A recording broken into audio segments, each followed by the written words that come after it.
সোণাপুৰ ৰাজচক্ৰ অন্তৰ্গত কচুতলি পথাৰ ৰাজগাঁৱৰ যিসমূহ ঠাইত কেইদিন পূৰ্বে উচ্ছেদ চলোৱা হৈছিল সেইবোৰ ঠাইত পুনৰাই আৱাসগৃহ অথবা টেণ্ট ইত্যাদি নিৰ্মাণ নকৰিবলৈ সমূহ ৰাইজক জনোৱা হ'ল।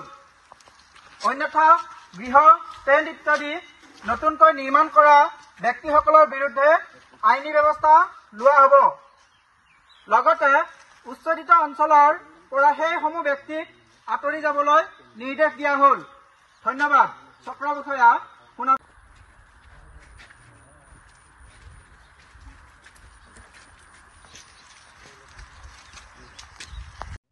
হয়, আমি সোণাপুৰ ৰাজচক্ৰৰ অন্তৰ্গত কচুতলি পথাৰ গাঁৱত কেইদিনমান পূৰ্বে দ্বিতীয় পৰ্যায়ৰ উচ্ছেদ অভিযান চলোৱা হৈছিলে আৰু উচ্ছেদ অভিযান চলাওঁতে আমি মহামান্য উচ্চ ন্যায়ালয়ৰ যিটো নিৰ্দেশ আছিলে সেইমতে কৰা হৈছিলে।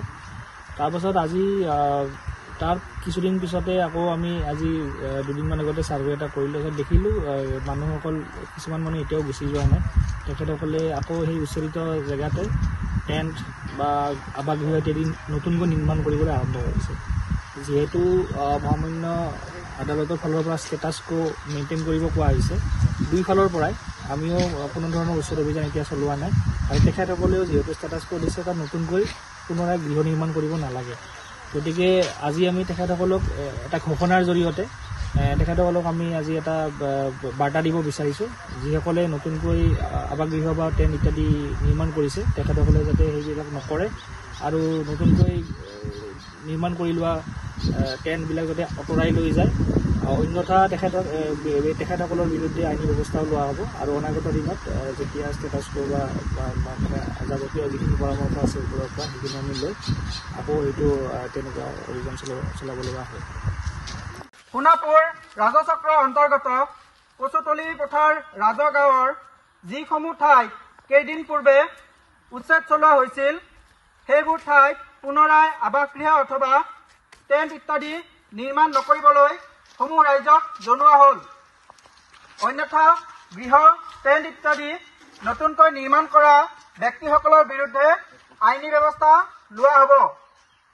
লগতে উচ্ছেদিত অঞ্চলৰ পৰা সেইসমূহ ব্যক্তিক আঁতৰি যাবলৈ নিৰ্দেশ দিয়া হ'ল। ধন্যবাদ। চক্ৰ বিষয়া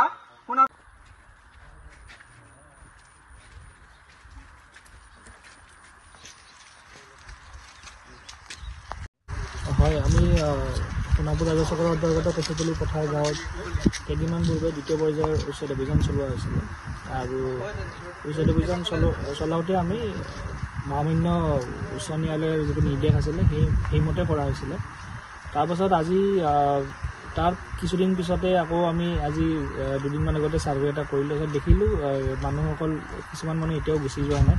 তেখেতসকলে আকৌ সেই উচ্ছেদিত জেগাতে টেণ্ট বা আৱাসগৃহ ইত্যাদি নতুনকৈ নিৰ্মাণ কৰিবলৈ আৰম্ভ কৰিছে। যিহেতু মহামান্য আদালতৰ ফালৰ পৰা ষ্টেটাছ কো মেইনটেইন কৰিব কোৱা হৈছে, দুইফালৰ পৰাই আমিও কোনো ধৰণৰ উচ্ছেদ অভিযান এতিয়া চলোৱা নাই আৰু তেখেতসকলেও যিহেতু ষ্টেটাছ কো দিছে তাত নতুনকৈ পুনৰাই গৃহ নিৰ্মাণ কৰিব নালাগে। গতিকে আজি আমি তেখেতসকলক এটা ঘোষণাৰ জৰিয়তে তেখেতসকলক আমি আজি এটা বাৰ্তা দিব বিচাৰিছোঁ, যিসকলে নতুনকৈ আৱাসগৃহ বা টেণ্ট ইত্যাদি নিৰ্মাণ কৰিছে তেখেতসকলে যাতে সেইবিলাক নকৰে আৰু নতুনকৈ নিৰ্মাণ কৰি লোৱা টেণ্টবিলাক যাতে আঁতৰাই লৈ যায়।